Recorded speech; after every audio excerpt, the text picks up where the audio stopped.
Guys, what is up? Welcome to episode 100. We made it to 100. Wow, this is number 100 with the world famous Udo Erasmus. He is going to get into his 8-part plan for holistic health, or what he calls total sexy health. And in fact, he's got a video mini course that he's opening for free to our audience. You can get the link for that at the end of this episode. Hang with me and I'll tell you where to find that. Or if you want to jump right to the show notes for this episode on the website, men2mastery.com/100, and you'll find a link to Udo's mini course. Look, he's got so much to say, and I'm going to give you a little briefing on that before we jump in. And then I want to go through a few things with you. This is going to be a long episode. I think the recording with Udo ran probably an hour and a half. It's good stuff. And I'm going to give you a little preview of what that is. As long as we're invested in this together, I hope you'll bear with me also to spend a few minutes on 4 or 5 points that have come up this week I'd like to share, and really calls to action. So that being said, as we jump in here, I'm just going to ask, as always, that you like, subscribe, rate, and most importantly, share this with somebody else that it may also impact or help.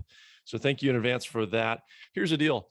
Udo and the 8-part plan for total sexy health. Really, it's about, this is the way I took it, it's about raising your vibrational level. We hear people say that. It's about energy.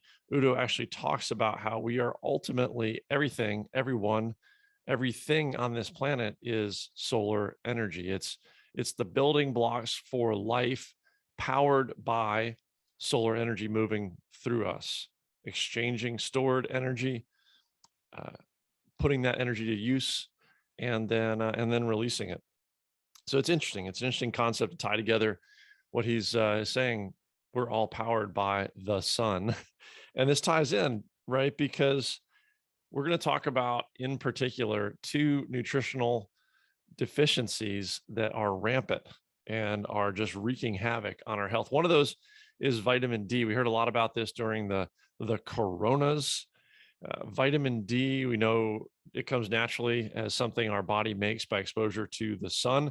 Udo shares with us in this episode that Americans are, this is, it varies by skin tone, ethnicity, it varies seasonally, but we're about 80% as a population deficient in vitamin D. And we think vitamin D, strong bones, right? Yes. But one of the things that I didn't know he shares in this episode is that there are vitamin D receptors in almost every cell of the body, maybe every cell of the body, and that vitamin D is being proven to fight off all kinds of things: cancer, diabetes, the coronas, right? And there's sort of this, I don't know, conundrum of, well, gosh, I need sunlight to generate vitamin D, but doesn't sunlight cause cancer? Well, great, vitamin D is supposed to prevent cancer. How do I get vitamin D to prevent cancer without getting cancer? But we dig into this a little bit. We talk about how, one is you're going to want smart exposure in limited quantities at the right place in the right time to get that UV, to get that vitamin D. Udo also talks about, well, there's no universal equality here, right? Meaning that we each have our own proclivity. We also have our own health. We have our own things going on, including what's interacting with that sunlight, our skin layer, the organ where the skin interacts with our fat layer. Sorry, the sun interacts with our fat layer, effectively our cholesterol, to produce vitamin D. So if we don't have a good layer of good fats for that sunlight to interact with, then we have the higher risk of burn and the things that come along with that if our skin is all dried out, if we've got poor quality fats in there. So we talk about that, and that leads to the second thing, which is 99% of the population deficient in the right levels of the right balance of omega fatty acids. Again, this goes back to fats. Udo is the author of the book, Fats That Heal, Fats That Kill. So we're going to get into all that. It's pretty interesting stuff to chew on. One of the things that Udo says repeatedly in the episode is do the work, do the homework, which he actually is talking about in the holistic health sense, time in silence, time in breath, time in meditation to build awareness. And with that awareness, recognition of all these areas we need to work on, can improve on for balanced, synergistic, holistic, total, sexy health. All right. So that's what we're going to get into with Udo. The few things I wanted to share with you, if you'll bear with me for a moment, I've got a couple notes here and a couple things I want to share from what's been going on here recently. So one, I had the opportunity to go do some epic training in an epic location with amazing people and get outside my comfort zone. And in that, learn a bunch of stuff and grow in a lot of ways that need a lot more practice and a lot more work. Some of those things were around survival and CPR, stop the bleed. So emergency health. And I'll give you a quick example from the wilderness survival instructor in one of the evolutions. We've all seen people start fires on these, Alone and other shows in the woods. And we've probably all got something around the house, right? We've got some waterproof matches. We've got a fire rod, whatever it may be. But the point here really is, have you practiced with it? So whatever path you're down in preparing for life and other eventualities could be your fire evacuation plan from your home as a family. It could be smoke detectors. It could be fire extinguishers. It could be wilderness fire starters in this case. Point being, as we were given a timed evolution to try to do successfully what we see and looks very easy on television, it was not. And none of us succeeded in doing that within the time frame. It just goes to show that it's about more than clicking the button on Amazon. You better try out that equipment. You better learn how to use it. You better make sure it's quality equipment and be ready, right? Don't get ready, be ready. So that's one of the things that came away from that. The second that came out of that, but you've heard it before, and I'll leave it with you even more broadly, is learn one and teach one. So it could be about something like this. Hey, come home from the fire starter exercise and try it out with the family, or come home from the stop the bleed training, or come home from wound packing or CPR and share it, teach it to someone else. So we carry that on. But again, you're getting repetitions in, and it could be something well beyond what I've just mentioned. So I'm going to challenge you to go out today, start now, this week, and learn something, and then teach it. Learn one, teach one. All right, and a couple more. So I had a good conversation with a few other guys there at the event around 75 hard. You've heard me mention it here in past weeks and past episodes. It's a profound 75-day exercise, and exercise is probably the wrong word. Challenge. It's a consistency challenge. It's a mindset challenge. It's rewiring your brain.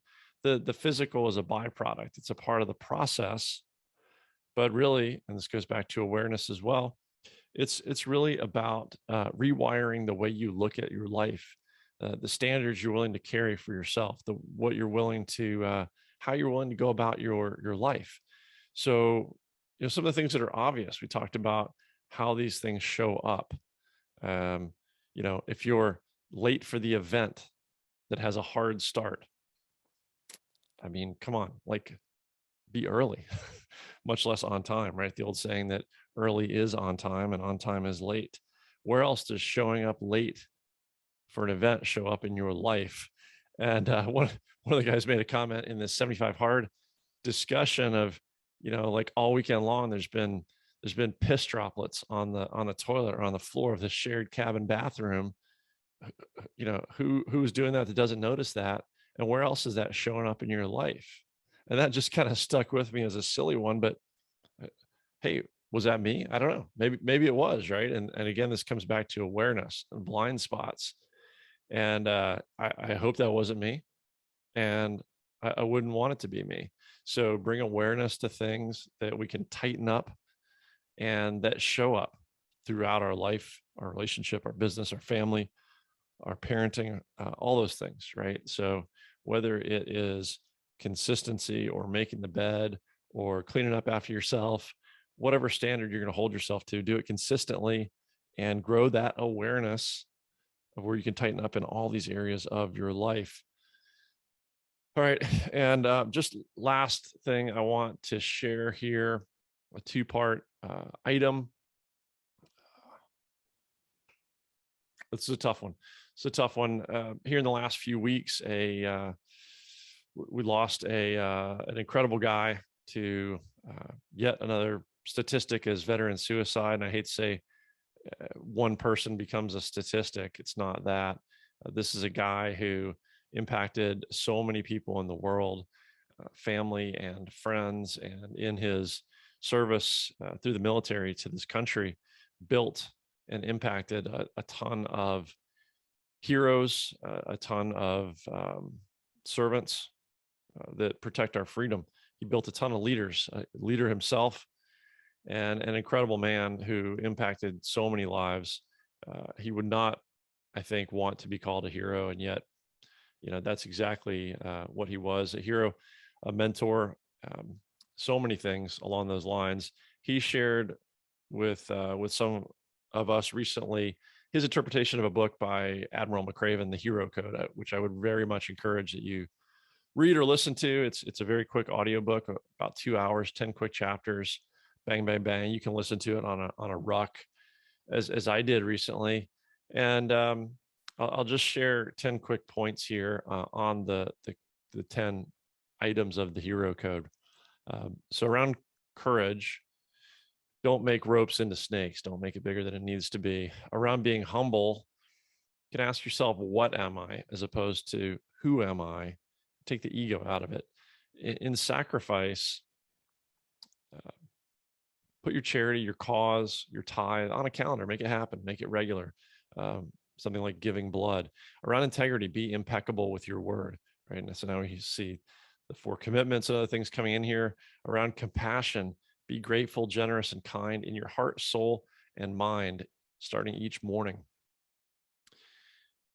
Let's see, I'm reading from a graphic I've got here. Around duty, always do your best.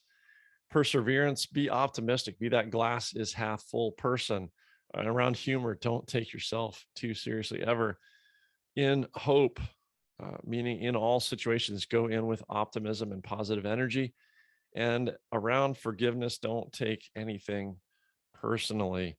So I just wanted to share that from an individual we lost from this world here in the last weeks.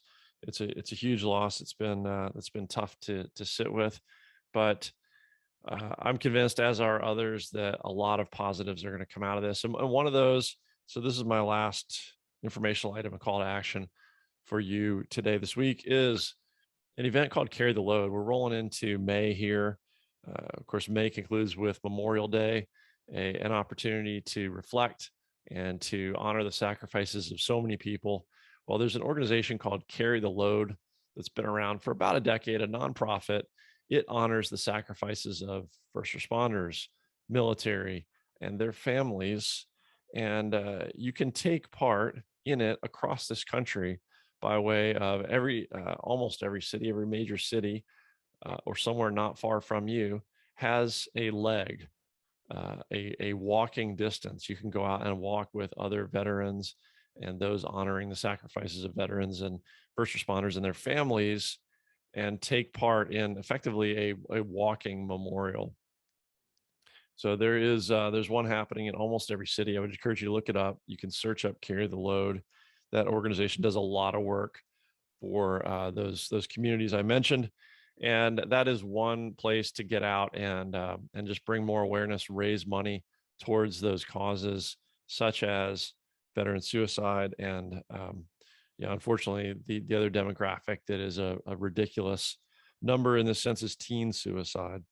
So, guys, let's focus on where we can support, where we can bring awareness, where we can have some crucial conversations in these devastating things, and get out there and literally take action, help raise awareness, help raise money, show up, right? Show up and see if you can kind of carry some of that load, literally, if not metaphorically. All right. So as I mentioned, it was going to be a little bit of a long wind up, a lot to share there. I hope there's something that hits home for you, that the Lights of Fire provides a reminder, and I want you to get out there. So we're we're going to get after it right now with Udo Erasmus, and then we'll wrap it up again with where to find that mini course on total sexy health.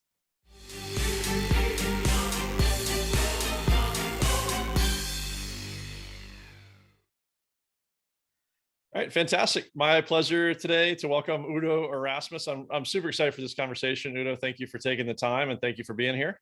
Well, thank you for giving me an amplifier for hopefully a really good message. Absolutely. I'm excited on so many fronts. I mean, you are a man, a person who has touched millions of people around the world and their health and their outlook on life. Like us here, you are very interested in holistic health, inside and out. And so that really excites me. And I know there are certain things you do in particular that we'll drive into today, and we'll see where we go. For the audience, as kind of a teaser here, I know we want to talk about your book. So you are the co-founder of Udo's Choice. Yep. And you're an author of several books. I know you specialize in some knowledge around fats, right? I want to talk about good fats and bad fats and health today. Fats that heal, fats that kill is the book on that. Yep. Title of the book. Fantastic. I want to talk about mental health and holistic health today, because it's such an important topic in today's world. A lot of people are challenged at the moment. And we have some special stuff for the audience before we wrap up today. So that's maybe a framework for where to start. So yeah, why don't we start with the book, Fats That Heal, Fats That Kill. I in particular, look, we're in this health crisis and COVID and quarantine and this going around the world right at the moment. And we're all still trying to figure it out. And hopefully a lot of us are trying to figure out proactively how to be more healthy with that in mind and in general. And so there's a lot more momentum now around healthy exposure to sunshine and healthy levels of vitamin D. Right, like, nature, natural health. Like 8,000 units of vitamin D for adults. Yeah, for adults. Day. So, and the sun interacts with our largest organ, the skin. And we have this huge subcutaneous fat layer. So we should all run around naked in the sun more. And given that you're in San Diego, you could pretty much do that year round. We have a lot of sunshine here. Me in the north up here, in winter, it's a little harder. It's a little harder. So how does that work? I know in terms of exposure and strength and time, what do you do in the winter months in particular up there? Well, we all get flus, and the people are saying, well, we shouldn't call it flu season. We should call it vitamin D deficiency season, because the sun goes down lower, and then you don't get the rays that you need to convert cholesterol into vitamin D in your skin. Right. But aside from that, even in places where you could do that, we don't run around naked in the sunshine. We mostly, we cover our body with clothes, mostly, except for our face and our hands and maybe our arms, right? And we spend most of our time indoors. So even if we've got the sun, we're not getting it. That's right. Because we all live an unnatural life. The natural life would be running around naked in the sunshine. On the beach, preferably, of course. Right? Of course. And so as a result of that, there's like among people who live from just above San Diego all the way to the Arctic Ocean, a very large percent of people is D deficient. And it's like 60+% for white people. And as your skin gets darker, that percentage goes up. And the reason the percentage goes up is that people who originated in the tropics have dark skin because they need protection from sun, from a lot of sun. And so the pigment in the skin slows down the conversion of cholesterol into vitamin D in the sunshine. So dark people, 80%. And in winter, probably more than that. More than that. And Hispanic people, 75%. And white people, 60+%. And if you total them all, because we live indoors, even in places where there is enough sunshine, probably 80% of the human population that lives civilized in buildings, so-called civilized in buildings, probably 80% are not getting enough vitamin D. Vitamin D deficient. Right. So Yeah. the darker the skin, the more sun you need to make that conversion to the levels you need. I Right. have had one podcast guest who was shirtless taking sun as we talked. I never thought to ask if he had pants He on. didn't stand up. He didn't stand up in front of the computer, huh? He never stood up. But tell me just a little bit more about that. Why do we need sun on our entire body? Why naked? Well, because nature made you naked. That's the natural condition, right? You come naked out of your body. And your skin is your largest organ, Mm-hmm. and every part of your skin, when hit by sunlight, turns cholesterol into vitamin D. Right. So, if you only convert 1 square inch of your forehead, if you only allow sunshine on that 1 square inch, you're not going to make enough vitamin D. Got it. So how much do you need? How much time do you need? And how much of your skin should be exposed? Well, if you live aligned with nature, you would have plenty of time outside naked in the sunshine. Got it. Just So like just all the more, other animals, right? Yeah, more surface area. Yeah. And fundamentally. And then it means less time in the sun would be sufficient to get you enough vitamin D. Yeah. And then you would build up more stores of vitamin D in your body because it's stored in your fat tissue because it's fat soluble. Right. And then you would have more of vitamin D to draw on in the winter months when the sun is low. Interesting. Okay. And so you would be less likely to be vitamin D deficient in flu season.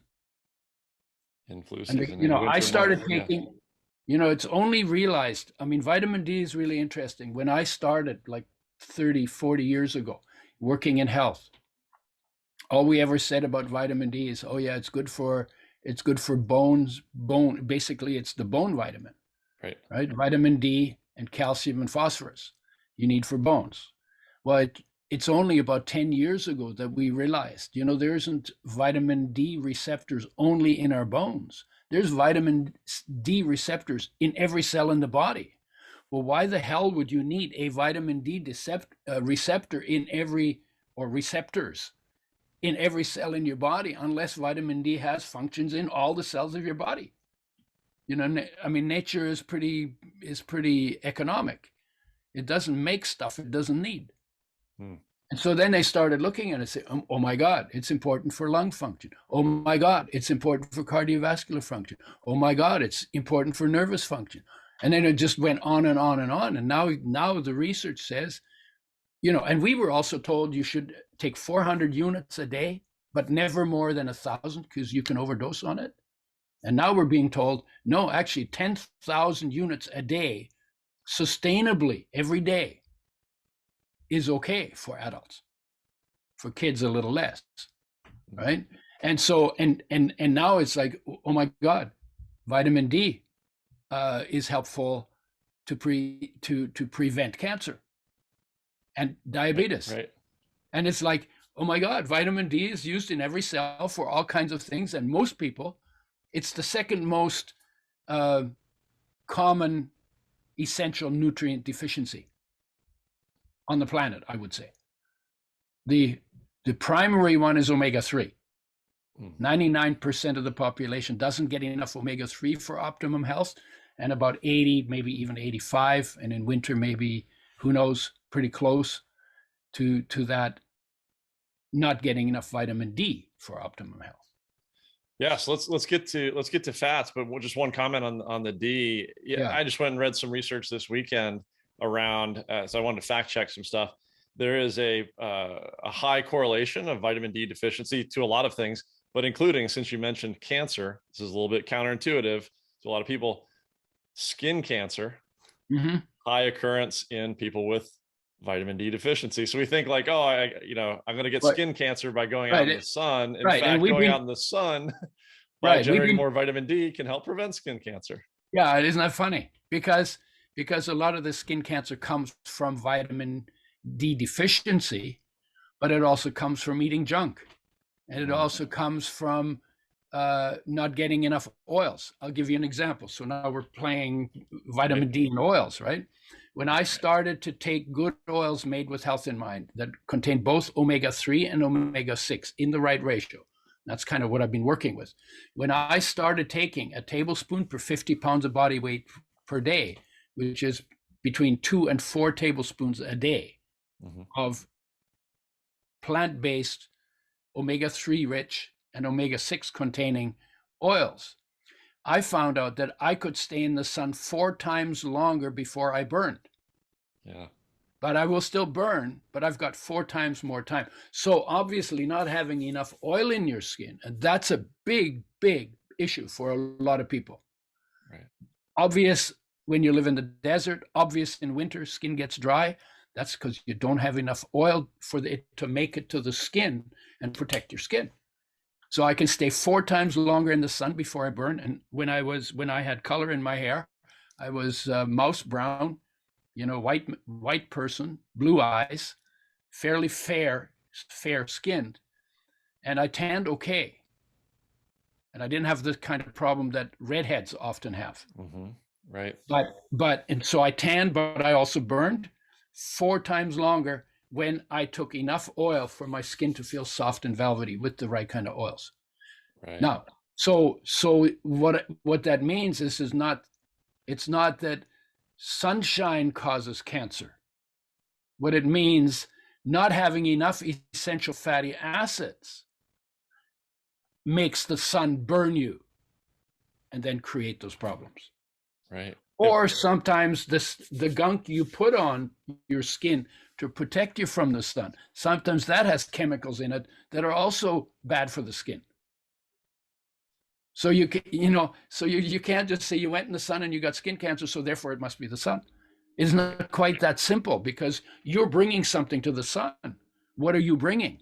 And you have control over what you're bringing.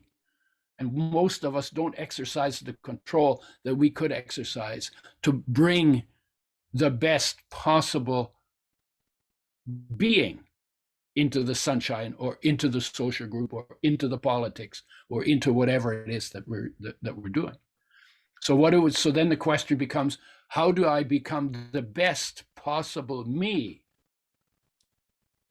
And that requires some homework. Right. So we're talking. We're all works in progress on doing. 100%. Yeah. So we're talking about quality. Yeah. Right? So not only quantities of oils, but quality, the right oils.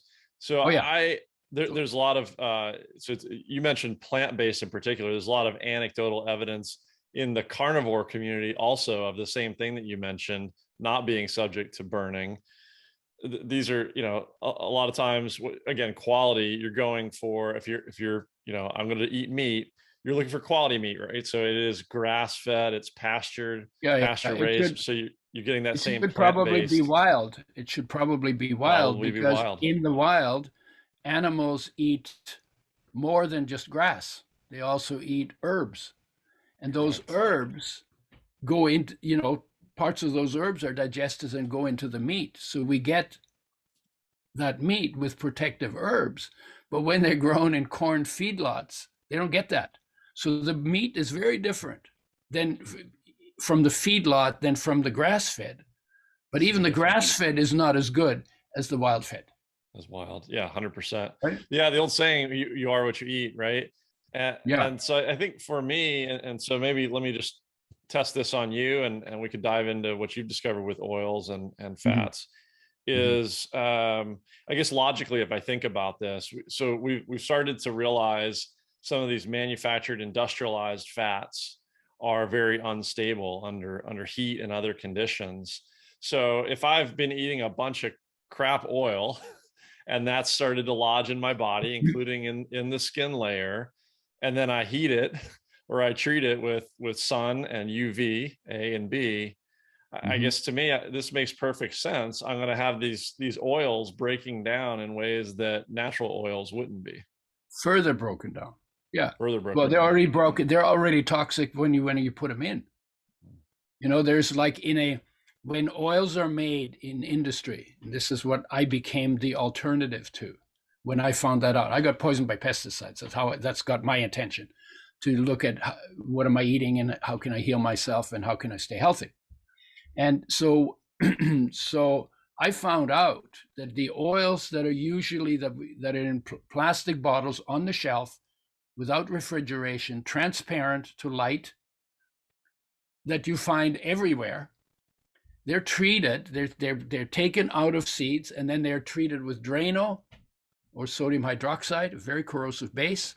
Then with window washing acid, phosphoric acid, that's used to degrease windows. Then they're bleached with bleaching clays, which turns them rancid, and then they smell bad. And then they have to be deodorized, and that's done at frying temperature. So I say they treat it with Drano, the window washing acid, bleached and fried before they go in the bottle, before you buy them. And in that processing that industry does, 0.5 to 1% of the molecules are damaged. So I talked to the people who do that, and I said, why do you do that when you know it does damage to the oil? And they said, well, one reason we do all of that is because we can get rid of half the pesticides in the oil. And I'd been poisoned by pesticide. I'm saying, oh, you mean the other? I didn't say this. I just thought this, right? Oh, the other half of the pesticides stay in the oil. It had never occurred to me that there's pesticides in the oils. And so I said, well, why don't you start with organically grown seeds? Because then you don't have the pesticide poison problem, and then you don't have to fry the oil. And he was like, there was silence on the phone for like a half an eternity. It was probably 30 seconds, but I waited. And then when he got back, he was really angry. He said, I don't know what your problem is. The oil is 99% good. It's only 1% damaged. And if you got 99% on your exam, you'd be damn happy, wouldn't you?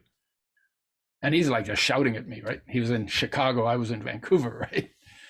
And then I thought, well, maybe I'm overreacting. 1% is not a lot. But I used to get 100% on my exams in the topics that I was really interested in. So I wasn't impressed with this 99%. But then I said, well, maybe I'm overreacting. So let me do the math. And the question then that I asked was, if I have 1 tablespoon of an oil that is made the way I just described, that is 1% damaged, how many damaged molecules will be in that tablespoon? And that gives you a number, right? The same numbers don't lie.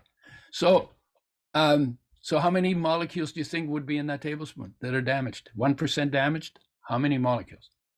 Give me a guess. No idea. Yeah.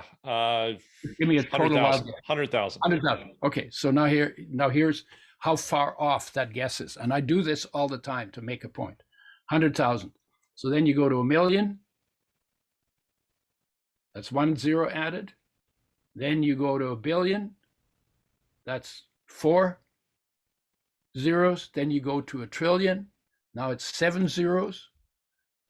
And then you go to quadrillion. That's another 3 zeros added.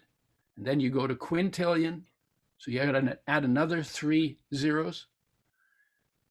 And then you got to give it 1 more 0 because you get 60 quintillion damaged molecules in a tablespoon of oil that is 1% damaged by the industrial processing. So your estimate of how dangerous that oil is at 1% damage is more than 1 trillion times too low. And so then I ask people, so look, if you're going to get on the plane to go home for the holidays, and well, you're not on the plane yet, and somebody who only always tells the truth tells you your chance of crashing and dying are how many? Several trillion times more likely than you thought. Would you get on the plane? Hey, look, if it's life or death, even if it's 1 in 100, right? 99. I told them I would canoe back to Canada when I was in Ireland. You know, my chances wouldn't be good. But the idea is that we underestimate always, when I ask this question, by at least 1 billion or more times, we underestimate the damage we are getting from those oils. And so my point of saying that is that enough to recognize that that maybe you need to be doing oils different. Maybe you need to be eating seeds and nuts that are not damaged. Maybe you need to look for oils that are actually made with health, without damage, with health in mind, from organically grown seeds. So you don't deal with pesticides either. Right? So, okay, it's terrifying. So what do we look for then? Organic. Well, it has to be organic. And then the only container. 2 things, so you want it undamaged. It's got to be organic. It has to have omega-3 and omega-6, because both of those your body cannot make. It's the only thing from oils or fats that you have to have but can't make. So you got to bring it in from outside. And they got to be in the right ratio, because if you get too much of one, it crowds out the other one. And if you get too much of the other one, it crowds out the one. So you need them in the right ratio. And then you use them basically at a tablespoon per 50 pounds of body weight per day, mixed in food, intake spread out over the course of the day, and never, ever used for frying. Because when you fry oils, you already got damaged oils, so you throw them in the frying pan, you got to multiply by 3 to 6 times more the number of damaged molecules you put in your body. And these are major nutrients. And we use 2 to 4 tablespoons a day, right? And they are the most sensitive molecules. They need the most care. We give them the least care, because we don't throw things in the frying pan and turn them into smoke. We don't do that with any other food. And yet these are the most sensitive molecules, damaged by light, by oxygen, by heat. And we eat and eat and eat and eat and eat and eat them. And then eventually, after 5 or 10 or 20 or 30 years, we get cancer or other inflammatory conditions. More health problems come from damaged oils than any other part of nutrition. And then we get that and you say, I don't know, I always ate good. Yeah, but you didn't know that there was 60 quintillion damaged molecules in the tablespoon, and that that you ate 2 or 3 or 4 tablespoons a day, and you had to multiply it by 3 to 6 because you fried them. And you didn't know any of that because nobody told you. And then you wonder, how come you got sick? But you keep putting that, we put molecules in our body that that never existed in nature, and life therefore never made a breakdown program for them. That's true for pesticides, industrial chemicals.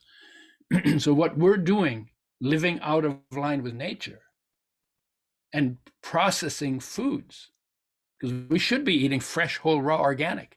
That is nature's mandate for every creature. Fresh, whole, raw, organic. For humans, mostly plant-based. That would be living in line with nature. And how far out of line are we? And the genetic program only can keep you healthy if you live in line with nature, because it was made to work only when you live in line with nature. And then we think we're so smart that we can just blow it off and think there aren't any consequences. And of course, we're living in the consequences, whether you talk about environment, or you talk about politics, or you talk about new infections, or you talk about relationships, or you talk about your own health. We're screwing them up. We're screwing them all up. And it's always because we're living out of line with nature and our nature. Living out of line with nature and our nature. 100%. Right? And I'm talking about oils when I say that, but just before that, that applies to what we said about vitamin D too. Zinc, 50 to 60% of the population doesn't get enough. It's an essential nutrient, and it's important for healing, and it's important for immune function. Oh, right. Well, maybe we need to take a supplement, or we need to eat more zinc-rich foods, right, or something. And if you look at all of the 42 essential nutrients, other than protein, there's a percentage of the population that is getting too little of each one of them for optimum health. For the B vitamins, about a third of the population. For vitamin A, it's about half the population. Depends on who you quote, but right. But there is a percentage of people who are getting less than what they need for optimum health. Well, you ain't going to get optimum health on minimum intake. You're going to get minimum health on minimum. Okay, guys, who's listening to this wants minimum health? Right. Not me. I want optimum health. But then you have to think about it. And the government sets minimum standards, The RDAs are minimum standards.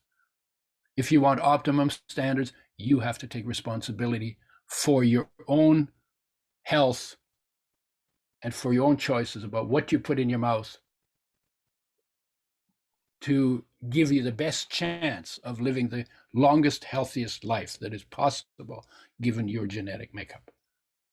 So with the oils, are there any room temperature oils that are sold? If I walk into a grocery store and all the oils are on the shelf, unrefrigerated, are any of those potentially meeting your requirements? So I heard you say plastic, clear. So if it's a glass, dark, dark glass bottle, Yeah, in a organic. box, in the fridge, in the supplement section, in the health food Okay. stores, right? No. Okay. So there are always two issues. One is omega-3 and 6 content, Yeah. Yep. because those two are essential and you need them both. And if you don't get enough of either, your health will go down. You will get deficiency symptoms. They will get worse with time. And if you don't get enough of either one of them, you will eventually die. And what's the They're that ratio on important. that? The ratio? Yeah, well, I'll get to that. So, Okay. So one is you need both essential fatty acids because both are essential. And the second thing is they need to both be undamaged. And that's the issue with most of the oils in the plastic bottles on the shelf. Yeah. The damage done by processing. Right. And if you don't, most oils are not perfect in their ratio. So you actually have to mix and match. Mm-hmm. And that's what we did. That's what we made them with health in mind. Omega-3 and 6, both present.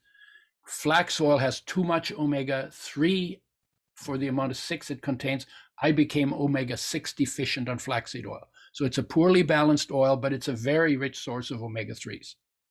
And what we did is we lowered the ratio, which is 4-to-1 more omega-3s in flax, down to 2-to-1.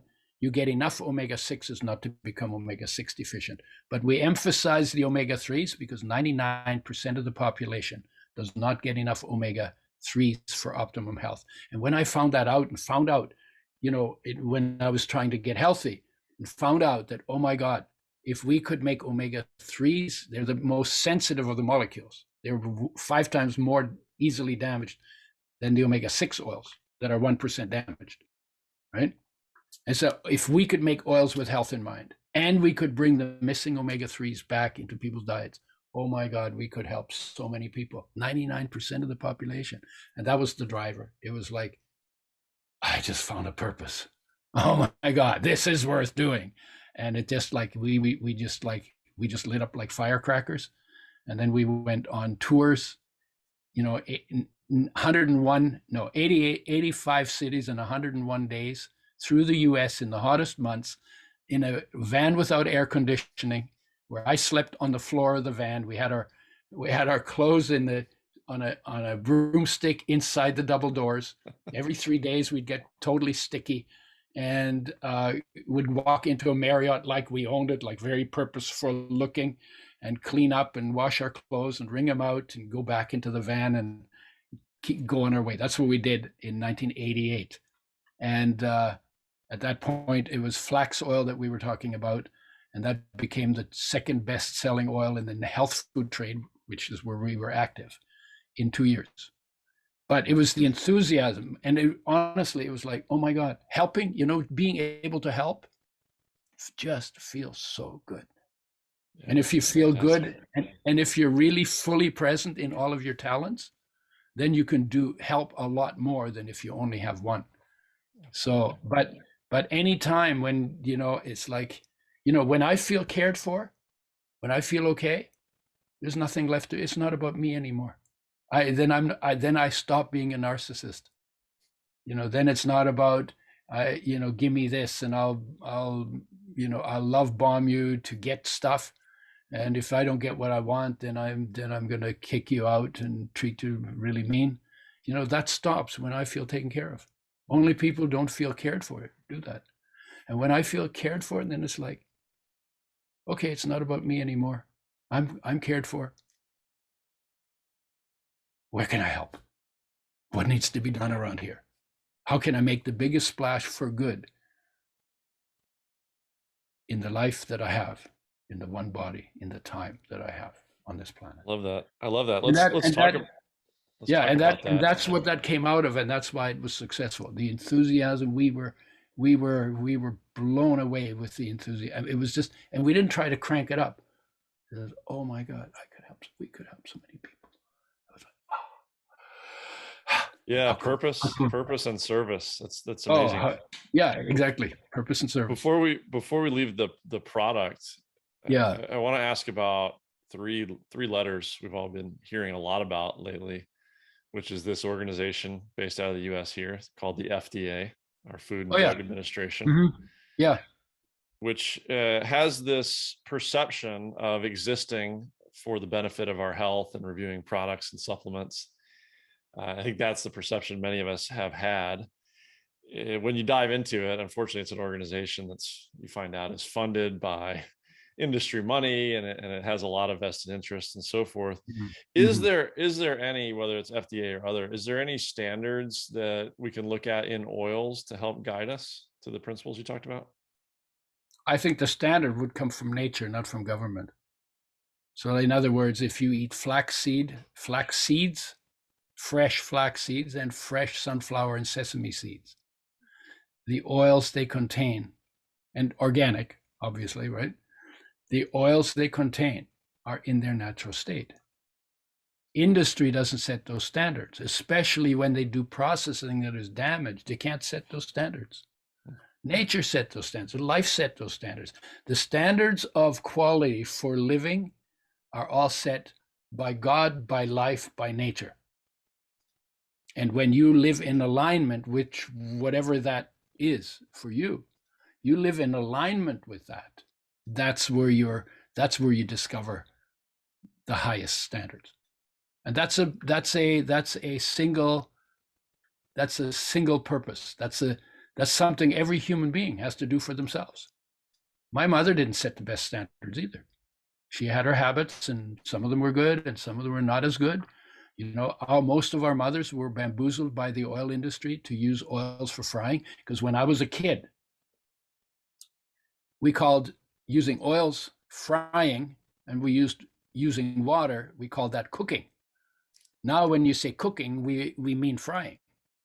So the word has changed, but most of our foods were cooked in water when I was a kid. So the steak didn't get fried. We cut it in cubes and threw it in the stew.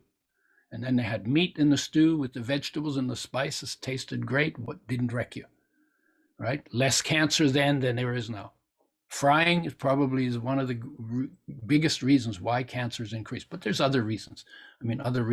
Other neglects, toxins in the food chain. Many pesticides are carcinogenic. So there are other reasons too, but one of the most food-based ones is that we began to fry more and more and more. And there's research that shows that when you stand in front of the frying pan as a cook for 8 hours a day, instead of just 2 hours like people at home, 4 times more lung cancer. Because they're breathing in what they're producing in the frying pan, the fumes of the burnt oils. Yeah. You have a fan on top and you try to suck that stuff out, but you don't get it all out, right? So you're breathing in those fumes all the time. Yeah. 4 times more lung cancer. It's like, wow. Yeah, frying and the quality of these oils. To me, this seems like the cigarette smoking of our century, of our generation. Yeah, yeah. It's or sitting, just sitting all the time, and that's bad habit too, right? That's what you and I are both doing right now. But yeah, it's similar. Somebody made a lot of money on something that was convenient, or they made it pleasureful or sexy or whatever it is that they use to advertise it to people who are not well educated, at least in that territory, and haven't thought about it and don't think about it. And then just say, oh, well, they would never do anything that would be bad for us. Right. And, you and I laugh when we hear it now, but that's what people said in my mother's generation. Oh, the industry would never do anything that was bad for us. So we trust the industry. But, when money is the focus, you'll do whatever it takes to make the money. even if that means sacrificing health and sacrificing people and lying and deceiving and, you know, carrying Right. on. It's Yeah. because what your goal is will define what kind of a journey you go on. What if Yeah. your goal was 8 billion people living in harmony on the planet, healthy, with the longest possible life at the highest quality that's possible? Then your journey would be different. Mm. And the industry's journey was not health. The industry's journey was, let's sell a lot of oil. If we can give it a 2-year shelf life, and in order to get that, we have to do this processing. Then we could make it in Johannesburg, where I live.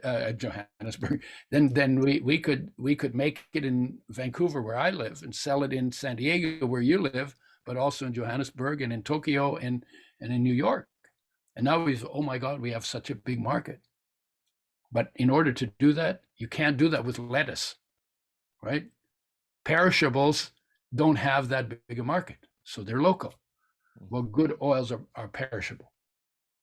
And so you have to give them either a huge amount of protection to service that market, which makes it more expensive and more time consuming and more painstaking, or you have to cut corners and take out everything that can spoil and then end up with something that gets you 60 quintillion damaged molecules in a tablespoon. So Right? your oils, and I know you have some supplements as well. They're on Amazon, I believe. So Yeah, Amazon. how do you temperature control those? Well, they're pressed at low temperature with a complete exclusion of light and oxygen. We had to make very tight system to do that. It's doable. It's got to be really tight. And they're refrigerated at the factory. They're refrigerated in the stores. You refrigerate them at home. And we give them 2 weeks without refrigeration in shipping, because we tested that when we began in the mid 80s. But if they are in transit longer than 2 weeks, like when they go to Europe and Asia, they're actually shipped refrigerated too. So they're stored in a refrigerated Amazon warehouse, and then they have a window of time when they're still sealed, and except Amazon. No, Amazon. If you buy off Amazon, then what Amazon sends the orders to the company, and the company ships for them. Got it. Right. All right. So it'll be stored refrigerated. It'll drop ship to me, and then I'll refrigerate it when I get it home. Right. Yeah. And you can, and what I do is I buy it by the case. I use my own medicine, right, so to speak. I would hope so. I buy it by the case, and I stick it in my freezer and freeze it solid.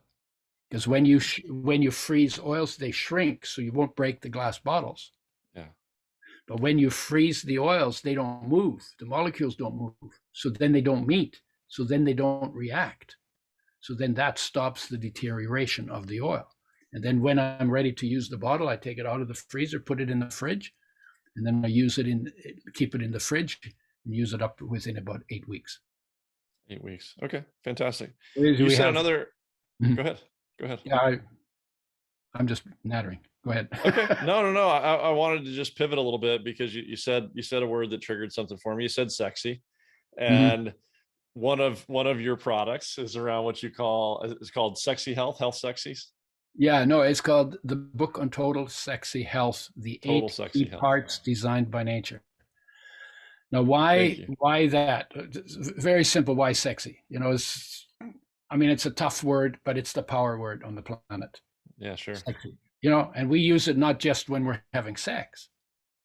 We use it for anything that's amazing. So we have sexy architecture, and we have sexy gadgets, and we have sexy designs, and we have sexy art, and we have sexy dance, and we have sexy music. So it's a powerful word that is widely applied, and we use sexy for marketing everything.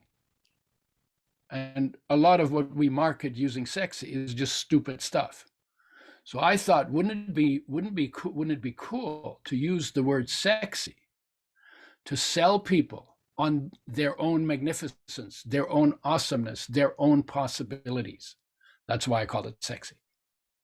I love that. And then the idea is that, and then sexy is about being attractive and being present and being energized and really being full on, right? Being really present, being noticeable, right? How does that happen? You become all of that when you live in line with your nature and with nature. And so the book is about nature and human nature. And there are 8 parts. And when you live in line with all 8 parts, you are going to be the most engaged, sexy person that you could ever become. But when you get out of line with any one of those 8 parts, then you lose the part it confers to your sexy. And when you get back in line, you get that part of sexy back. So the model is it's quite a nice, simple model. But it begins by saying you are awesome in your nature. You are, life is the master within you. Life is who you are. Energy is who you are. Solar energy is what you are, not the body, right? The body, that solar energy picked up, created the body. That solar energy went to green leaves, got stored in bonds between atoms to make molecules. So these are molecules storing solar energy. You eat those as food, and you break them down, and you break those bonds, and that stored solar energy is released, and that's what you live on. And life is not a thing, but a flow of solar energy through your body that does all the chemical and biological and molecular work in passing through your body. And that's why you have to keep replenishing both the building blocks and the solar energy that that the molecules carry, right? And in order to do that best, you have to go fresh, whole, raw, organic, and for human beings, mostly plant-based, because there was a time when we only had rocks to hunt, where the men came home without meat almost every day, and then the women and children picked weeds and plants, and and the family ate vegetables, because they don't run away, they don't fight back, and they're really easy to hunt down and kill, right?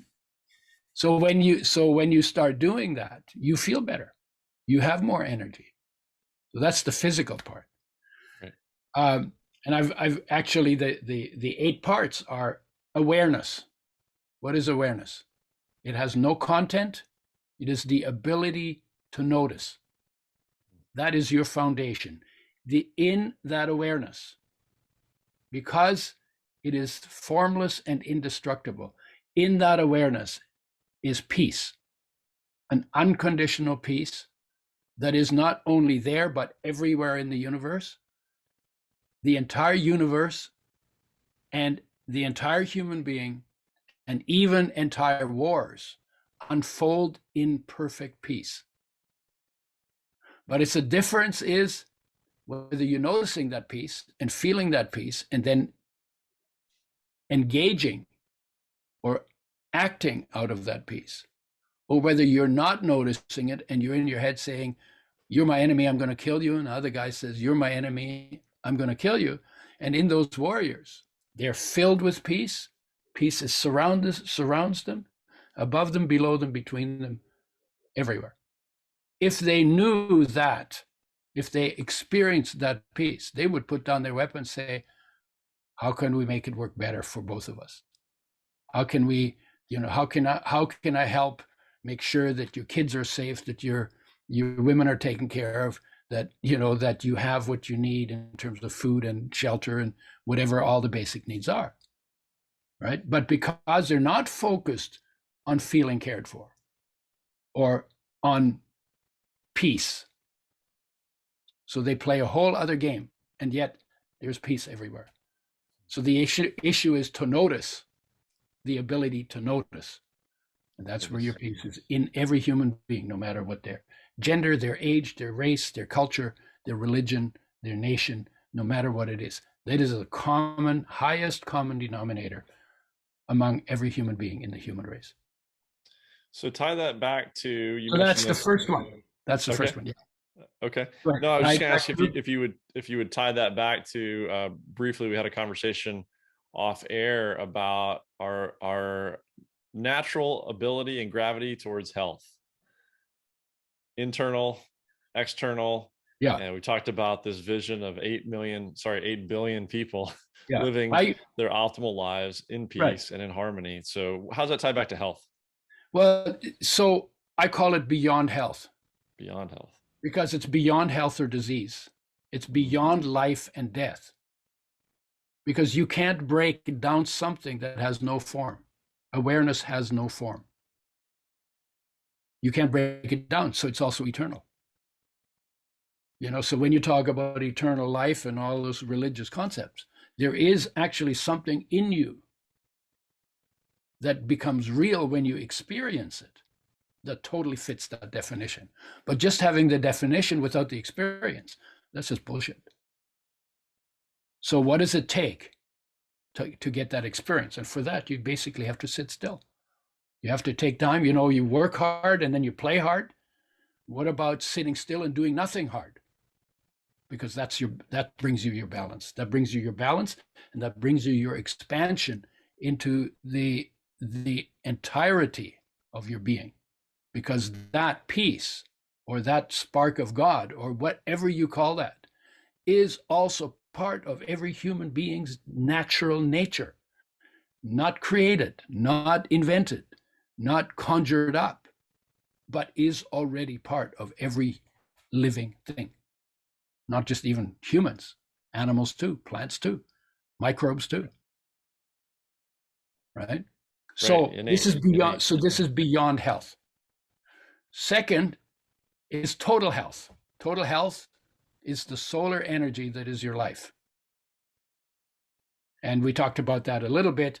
It weighs nothing, it runs everything. Now, if I say to you, Michael, point at you and I say, whose body is that? Well, what would be your answer? Say it's my body. Yeah, everybody, pretty much everybody would say that, right? Yeah. But do you know what you just told me?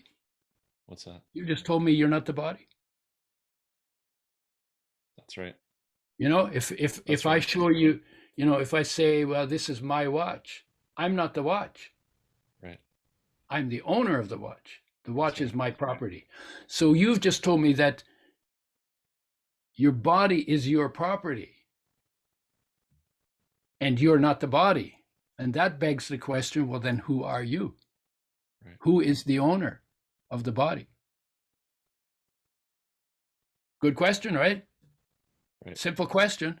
But we give the right answer, but then we don't, then we're not realizing we're even saying that. Mm-hmm. So who are you? You are life. Life owns your body. Life is the solar energy.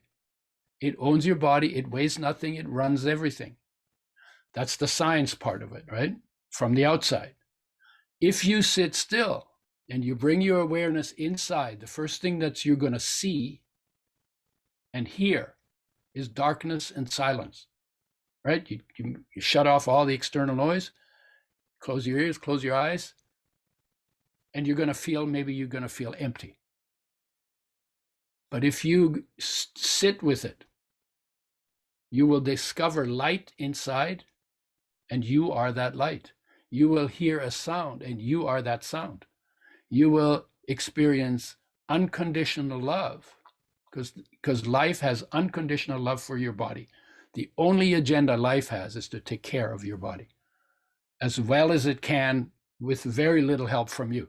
You make some choices about what you eat and what you drink, but everything else is done automatically. Once you swallow it, life takes care of the digestion and the absorption and carries the molecules to where they're needed and gets rid of the dead cells and the debris and the molecules, and tells you when to be thirsty, tells you when to be hungry, tells you when to eat, tells you when to drink, tells you when to sleep, tells you when to poo, right? Tells you when to pee.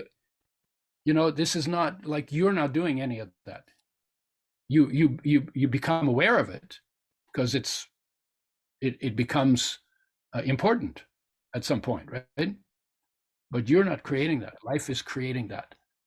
to get you to cooperate with it, to bring in the building blocks, to bring in the water, to bring what it needs in this total construction site that is turning over every year 98% of the molecules. And in fact, you drink 12 times your weight in water every year. 12 times your weight. So that's like a 12 times turnover just for the water. The molecules are a little slower, the different organs, different rates of turnover. But your body is a construction site, always under construction, always under maintenance, always under repair. And it's done so subtly that you don't even notice. Right. So you think, I'm this body, and you look at yourself in the mirror, and my biceps are like this big, and and I can do these things. But you're actually a moving feast in the whole time that you're doing all these things that you're so proud of, right? That's right. It's just like interesting, isn't it? It is. So that's unconditional. So that's unconditional love. Now, if you sit still and you discover that solar energy, and you become one with that solar energy, then you have the experience of the masters. That energy, solar energy, is your life, but solar energy is also the master that all the religions talk about.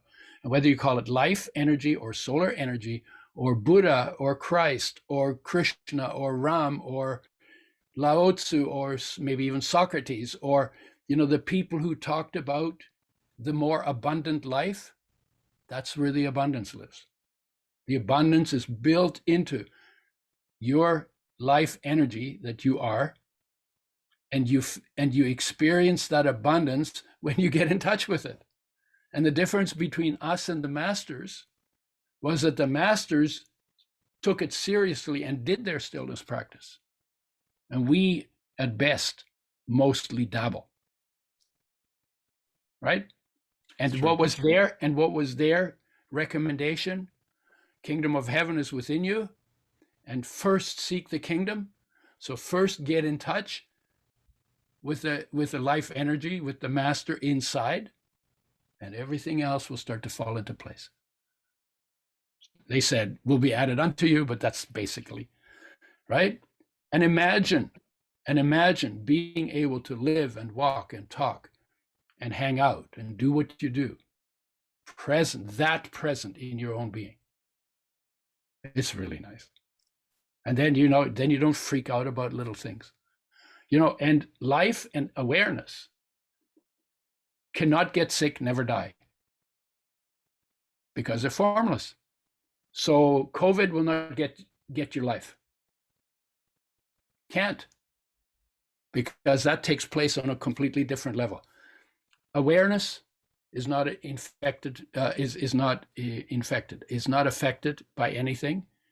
Life energy is not affected. The inspiration that comes out of you feeling that's your shine into the world. That's not affected by anything. Electrons never get sick. Atoms never get sick. Molecules never get sick. And sickness, what we call sickness, whether it's infections or degenerative diseases or whatever, does not begin until you get to the level of interactions between molecules. And in the interactions between molecules that happen everywhere in your body, there are certain nutrients, certain molecules that are essential that you have to bring in from outside because they can't be made in your body. You got to optimize those. And there are certain molecules that don't belong in the body and you need to keep them out or detox them. And if you do those two things and you do them properly in line with nature, in line with how nature made your body, then you're going to have the longest life and the best health. And eventually your body will die, of course, because it has form, and anything that has form will eventually lose its form. That's the nature of it. So to be afraid of death is only because you're not in touch with life. Because the life doesn't die, and awareness doesn't die. Right? That's right. Is this cool? No, I'm right there with you. I was going to share with you your question about my body, ownership of my body.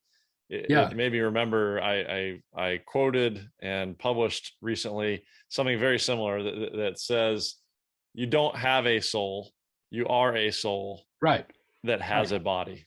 You Right. have a body, right? Right. Which And whether you call it soul soul, or energy, spirit, yeah, soul or spirit or life, right? yeah, it's the same. We're talking about the same thing. Same Cool. concept. Yeah. And this well, I want to ask you two things. The stillness practice Yeah. to tap into that energy, to gain Yeah. that awareness.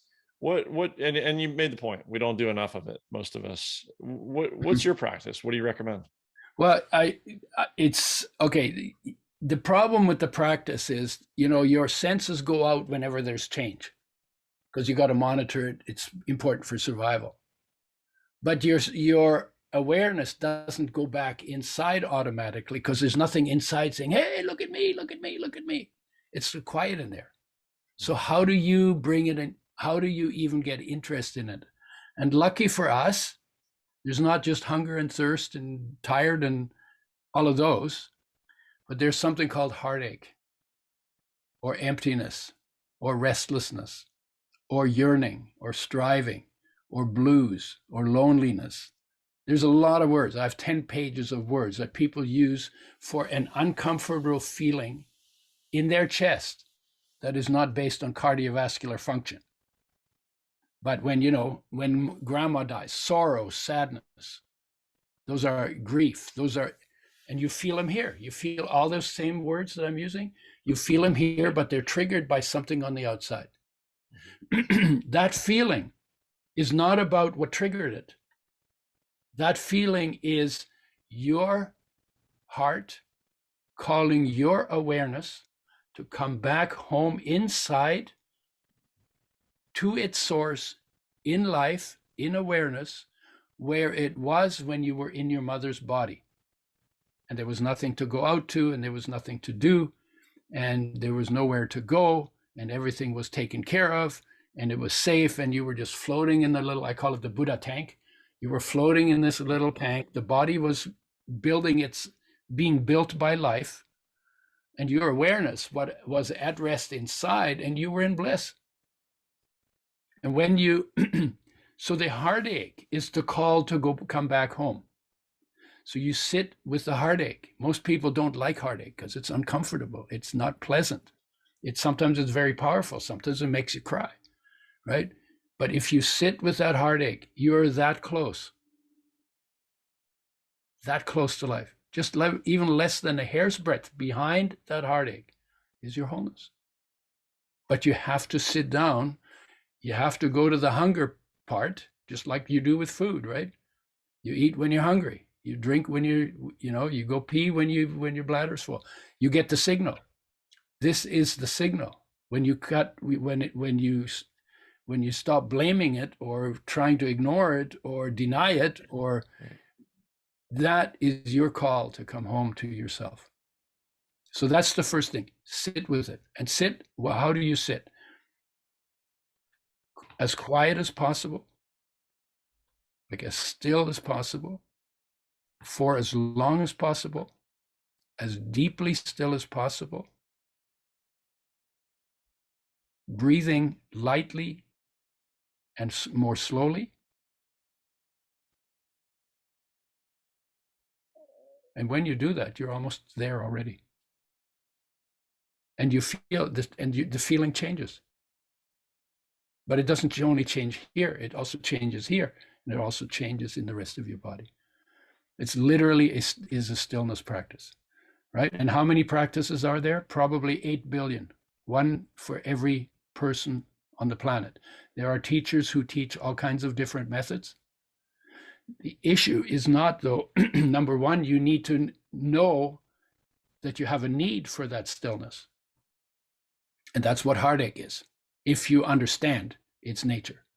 So you have the need. Now that you know the need, sitting still and slipping behind it is a matter of practice. And you get better the more you do it. And if you say, oh, this is so boring, I'm not doing anything, that's proof of your addiction to doing. So you've changed from being a human being to a human doing, right? That's proof of the addiction. But it's also proof that when you get bored, you're on the right track, because just a little deeper than the boredom you feel is something awesome and exquisite and magnificent that you can feel in your own nature.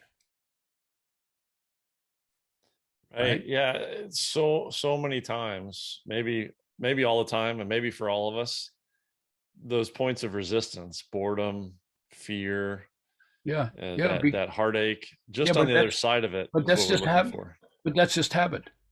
Because when you were in your mother's womb, you spent 9 months in deep meditation, and not once was boredom an issue. Not once. Nobody comes out of their mother's body and says, finally, there's a bunch of stuff to get into. No, actually, when you get born, after you get born, you suffer a loss of yourself. And then you get so addicted to the world and trying to make this, and being motivated and being pushed and being encouraged to be out there, but not in here. So it becomes a habit. There's not a single culture that I know of that consistently tells its members how important heartache and sitting still is for coming home to yourself and becoming civilized. Because when we don't come to the civilization of unconditional peace, unconditional love, and inspiration, then we're doing all kinds of uncivilized things in the world, because we think it's about survival. And of course, we're not going to survive. The body will, we do everything for survival, knowing that the body's not going to survive. Well, maybe we should give some energy to what actually does survive. That would be pretty good, right? It would be pretty good. Yeah. So you can do all kinds of practices. I've done a number of different practices. They're all helpful, but ultimately this is your coming home from your feeling the need to just behind it. And then sitting, being present in the space that your body occupies, and going more deeply and more fully into that space, and just feeling what that feels like, and seeing what that looks like, and hearing what that sounds like, and even tasting what it tastes like. So you're using your senses internally now instead of externally. Right? Because your senses monitor energy on the outside. You can also have them monitor energy on the inside. Yeah, and arguably more than just the 5 physical senses, right? So let me ask sensations. I mean, yeah, whatever there is to sense in your sort of a question about total health, beyond health, healing. In the description you're giving, so I'll share a little bit of a personal story quickly. I asked a question recently to a Western cognitive therapist. How do we heal heartache? Mm-hmm. And at least his answer was awareness, right? So we're on that track. Mm-hmm. And then my family and I were recently in Hawaii, and there was a lovely lady that was teaching yoga, leading yoga and meditation practices every morning. And one morning she had a meditation around, hey, look, we've all been going through around the world a very stressful time over the last year and a half. Mm-hmm. And about that heartache, or whatever word we use to describe it, she said, what we most often do, you used the word, she said 3 Ds, you used one of them, which was deny. I think you might have also said distract, and then diminish. But basically we ignore. But then there's a B word, blame. Blame, that's another good one. Huge. Right? We're always looking for some other, somewhere else to put the blame. And so ultimately this like, how do we heal heartache? I think from my own experience, the answer is, and I want to test this with you, I think it's akin to what you just said, is you've got to sit with it, stop denying, distracting, diminishing, sit with it. And then somehow our system, body, life, energy has a way of resolving and clearing it. Yeah, I would say it different, and this is maybe what I should have said before the still practice. Understand that in the awareness aspect of your being, there is no heartache, and it is full. And in the life energy aspect of your being, there is no heartache, and the inspiration aspect of your being, there is no heartache. And there's no heartache in your body because dead bodies don't have heartaches. It's only in our separation from ourselves that heartache begins. Even though something else triggers it. Somebody dumped me and I was really in love with her. And I felt heartache. It's because I was trying to find my wholeness and my fulfillment from her instead of doing my homework and finding it within myself.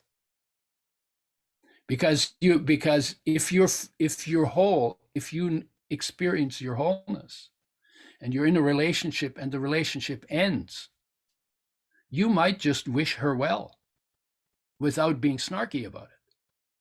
You might just be grateful for the time you had and the memories that you'll have. And her moving on in her own life in other ways. But that's really hardly possible if you've put all your meaning into this person who you can't control. But if you put your meaning into, the meaning of life is in the experience of it, in the direct experience of it. If that's where your meaning is, you don't lose that meaning when the girlfriend leaves.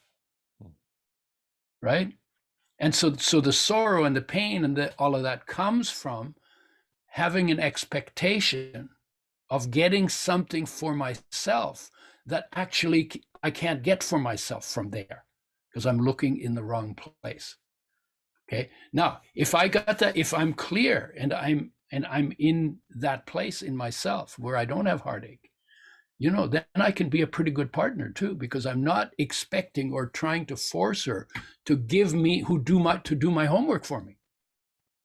And she's not going to, if she's doing her homework, she's not going to expect me to make her happy. Because happiness is a state of being that exists within every human being, that all you need to do is go there if you want to feel it. Not conditional on anything. Not conditional on the girlfriend, not conditional on your money, not conditional on your fame, not conditional on anything, not unconditional on your surroundings, but a state of being that is part of your nature, just like the love is, just like the peace is. Right? So the issue is, if your heart aches, do your homework. Right? But be grateful, because if it wasn't for the heartache, you would never find your way home. Just like if you never got hungry, you'd never eat food and you'd waste away. Be grateful for the hunger. It's a gift. It tells you when it's time to eat. Be grateful for the heartache, because it's telling you, come home. And when you come home, you discover that at home you have always been loved, always been taken care of. You're not missing anything. And you can then bring that richness of your being into the world and create a whole different world than the world that you create when you're always trying to get something for yourself. What can I do that'll get me taken care of? Nothing outside takes care of this on the inside. Beautiful. It's not how it's made. It's not how it was made. I want to ask one more thing about that vision. We talked about how these molecules in your body are constantly changing and rebuilding, right? So we're transitory from right down to the cellular molecular level, and talked about energy, right? With the body will expire, but we talked about this sort of perpetual energy. We know physics from high school, right? The energy just changes form. It doesn't created or not destroyed. Created, not destroyed. Yeah. Right. So then we talk about home, reconnecting to that being, to that energy. How are we all interconnected, all these energetic beings, people, plants, animals? What's your view of that? We're all children of the sun, almost exclusively. A little bit of starlight and a little bit of, like moonlight is reflected sunlight, so a little bit of earth light, earth energy, coming up through the earth. So, but mostly this entire surface of the planet and all the living things on it are children of the sun. Same solar energy in the tree, in the leaves, just in a different form structure to create the form. So the genes, the blueprint for making the creature is a different blueprint for the planet, for the plant than it is for me. And it's a different blueprint for you than for me. But the same solar energy goes through it. It's not like you got all the gamma rays and I got all the infrared. It's not like that, right? You get the same solar energy that hits the earth. And if it was, there's different energies from the sun. Some of them go further out, some of them don't. Some of them are visible, some of them are not, right? But that solar energy is what is the life of every creature on the planet. Solar energy is the life of every creature on the planet, right? And we get sunlight from the foods we eat. It's the same sunlight. So we're getting sunlight that directly on our skin, but we're also getting sunlight in the molecules of the foods we eat that the sun put into those plants that made those molecules. Same sunlight. Just stored energy. Yeah, and it's stored. And the fossil fuels are stored sunlight energy too. Yeah. Only it'd be better if we kept them buried, because we're screwing up the balance of oxygen, because every atom of carbon we burns up 2 atoms of oxygen in our breathing air. And the only reason we have so much air to breathe is because so many plants got buried and didn't rot. Because when a plant rots, it takes up all the oxygen it made during its life. That's taken up again in the rotting process. So why we have so much oxygen comes from so many plants being buried and not being able to access oxygen to rot. Now we're digging them out, burning them as fast as we can, and we're getting lots of problems, losing our trees. That's like huge. We've cut down 75% of the trees that were on this planet 10,000 years ago. Every man, woman, and child would have to plant 1,000 trees to get the trees back. And then it would take 30 years for those trees to mature and make as much oxygen as they did 10,000 years ago. So we've been very neglectful for a very long time. And it has consequences. Right. But it isn't going to change, because we're always thinking we've got to get it from out there. And we're doing a lot of destruction because we're not getting it, and we're discontent. It won't change until we do what every master, every wise man has said: first, get disconnected. First, feel whole. Once you feel whole, you see a different world, and you create a different world. But as long as you feel discontent, you're going to take it out on the world, because you're trying. Because the drive to be content is a very powerful drive. And we're just not getting told. The government's not telling us, the religion's not telling us that everything the masters talked about is our human nature. And that everything they talked about and everything they were is in every human being. And yes, they came from sunlight too, from solar energy too. Same energy, they were just more in touch with it. And they said, hey, this is a possibility for you, but you got to do your homework. Right. Don't ride on my coattails, do your homework, right? Do the work, do the homework, as you say. Super interesting stuff. The one reason I wanted to mention Total Sexy Health is you are an easy guy to find. Udo Erasmus at Facebook, on Instagram. Oh, we're not done yet. We've only made it to 3 parts. Okay, run me through. If you have time, let's keep going. Yeah. Okay. So we talked about inspiration. That's the shine. That's your positive mind into the world. And it's usually about serving and helping to make life better for everyone you can and everything you can. So that's number 4. Number 4 is the physical body. We talk about food and fitness. 2 other things that I think are really important in the body territory. One is digestion, because digestion is an enormously important but also difficult process, because you're turning foreign material into your body, and it has to be cut down to, so digestion is really important. And when that's not working, not much is working for long. So digestion, and there we use digestive enzymes and probiotics, because those get destroyed and killed when foods get cooked or processed. So then we have to replace them. So I work with digestive enzyme and probiotic supplements and then fiber, which only comes from plants, not from animals. Fiber is the food for the probiotics. And then there are herbs and spices, especially the bitters, that help liver and digestion. And when you make sure that you get enough enzymes, enough probiotics, enough fiber, and enough bitters, your digestion tends to settle down and work very well for you. So that's the third part. So food, fitness, digestion. And then the last one is fitness has to be a balance between activity, working your butt off, and resting, recovering, sleeping. Very important to balance those two. A lot of people don't. If you need coffee in the morning to get going, you need to go to bed an hour earlier in the evening, in my opinion. And then the last one is avoiding toxins and detoxing. And detoxing basically through sweat, through bowel, through breath, through liver, and through kidneys. Right? So that's the physical part. That's number 4. Number 5 is survival smarts. That's the protective aspect of mind. That's based on number 1, being calm under fire. So it helps to be fully present in your peace when there's an emergency, because otherwise you might just cut and run, right? Right. And the second one is skills, crisis management skills.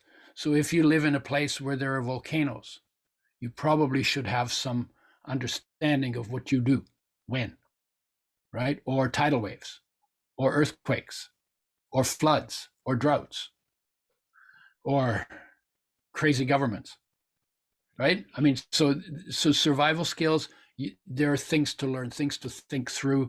You want to be prepared when the crisis hits. You don't want to start saying, gee, I wonder what I do about when it's already hit, right?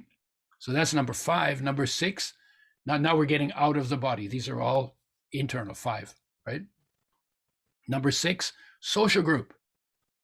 Other people affect your health, right? Total sexy health. Other people affect your health. And there you basically need to be able to maintain your individuality at the same time that you cooperate with the group. And sometimes groups try to make you give up your autonomy and give up your truths and start lying for them to have their back. And that destroys societies. Right. The old boys networks, they're actually very destructive to social living. Not for the little group for a while, but because of all the lies that come and all the misrepresentations. And then people make choices on misinformation, and they can't make good choices for good quality of life on lies. Lying is a form of dictatorship. It takes away your choice. Okay. Yeah. Social is so important. We're tribal animals, right? Yeah. And the fact you can't get around the fact that there's 8 billion of us on the planet. So sometimes people say, I feel really lonely. Well, how come there's 8 billion people on the planet? But it's important. And cooperation comes from wholeness. You can't, it's hard to cooperate when you feel like you're missing something. And it's really important that you find that you get, come hell or high water, what you're missing. But all you're missing is doing your homework.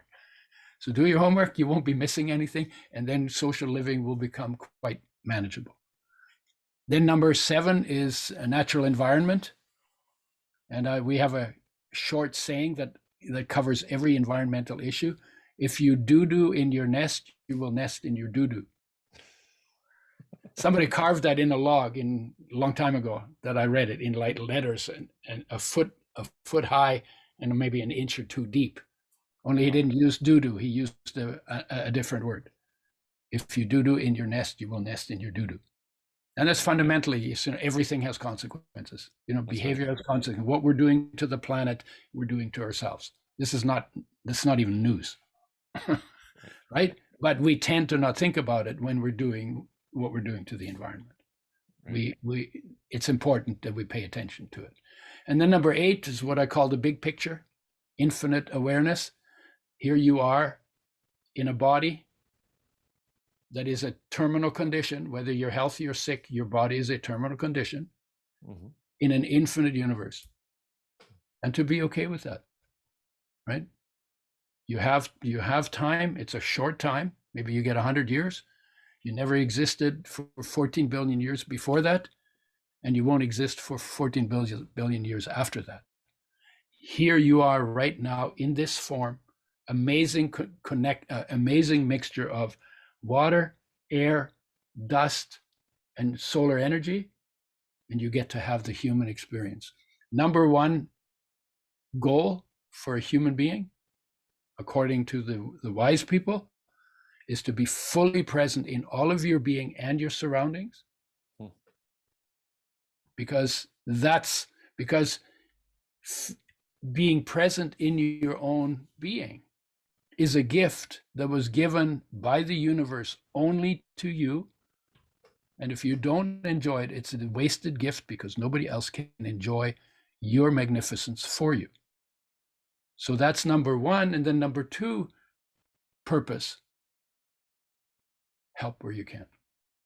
Yeah. But number 1 purpose is to be fully present in your wholeness, in your life, in your total sexy health, right? So those are the 8 parts. And literally, you have to give each one its due.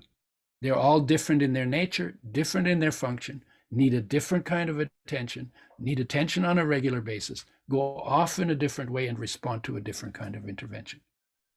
And when you give each one of them its due, you have the full life where everything works.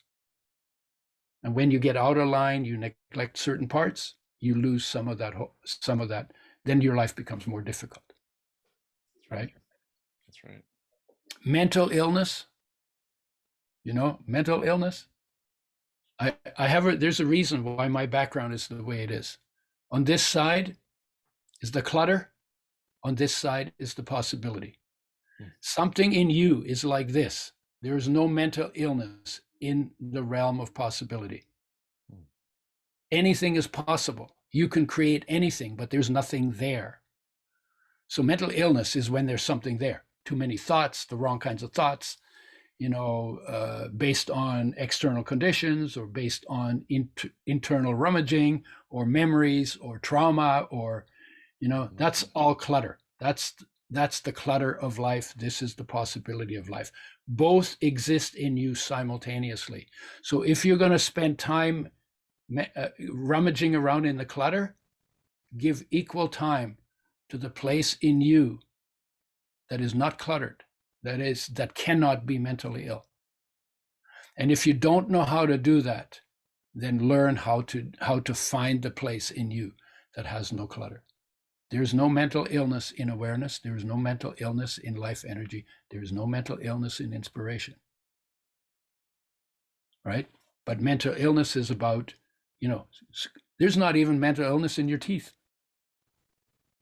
There's no mental illness in your fingers. Right? Mental illness is all just about rummaging in the surface of your cortex based on external input and internal ruminations, right? And memories, right? I was born in the Second World War. It was pretty hectic. We were refugees. I was a refugee when I was 2.5 years old. The communists were chasing us in tanks and trucks. Hitler had gotten us into the mess. The Allies were shooting at us from planes. And there were only refugees on the roads that they were using refugees for target practice. And the Pope had a deal with Hitler that he wasn't going to comment on what Hitler was doing. That's where we started, right? So it was pretty hectic. It was pretty intense. And I just remember never feeling safe and not knowing what I could depend on. And part of my search for what I could depend on is to find this place. This place. I can depend on that. It's always there. Every time I look, it's there. It never goes anywhere. So yeah, I go mental illness, mental health, mental illness, mental health, mental in the, but even in my arm, there's no mental illness. In the butt on my chair, there's no mental illness. So mental illness is a very small part. And we get tied up in it by habit, by doing it, by practicing it so much. We need to practice something else that is in a different part of our body and in a different part of our being. So mental illness cannot get to awareness.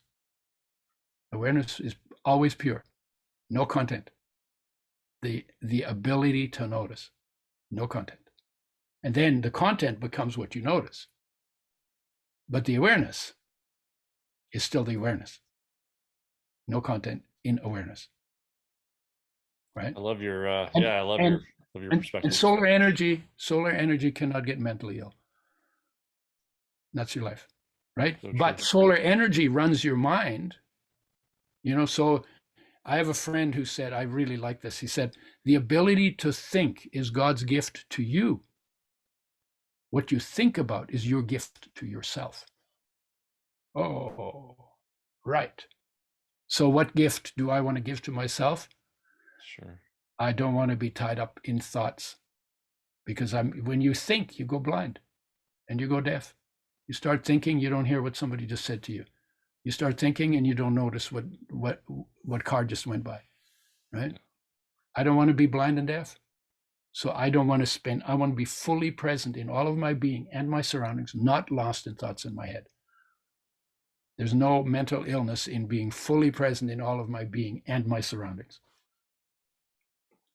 Sure. Yeah. The gift to yourself then, instead of thinking, can be where you focus your attention. Yeah. And I'm not diminishing how intense it can become.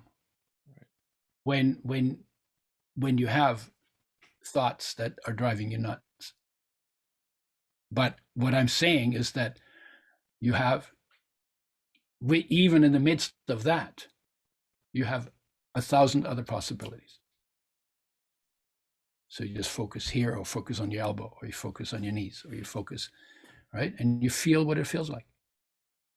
You don't have to always be thinking. But we're trained to think a lot. So we kind of addicted to thinking too.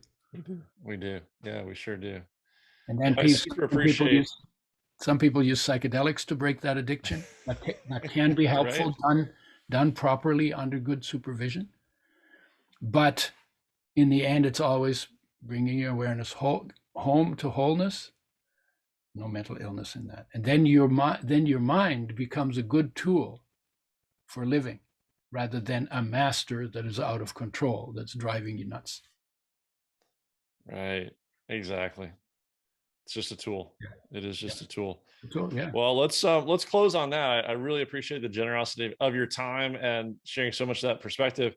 Yeah. Your team, you or someone, I don't know who, also gave us the generosity of, we've got a link that I'll get up with the show notes for this episode, where you've given our listeners access to your mini course on total sexy health, so we can drive a little further into these 8 principles and practices.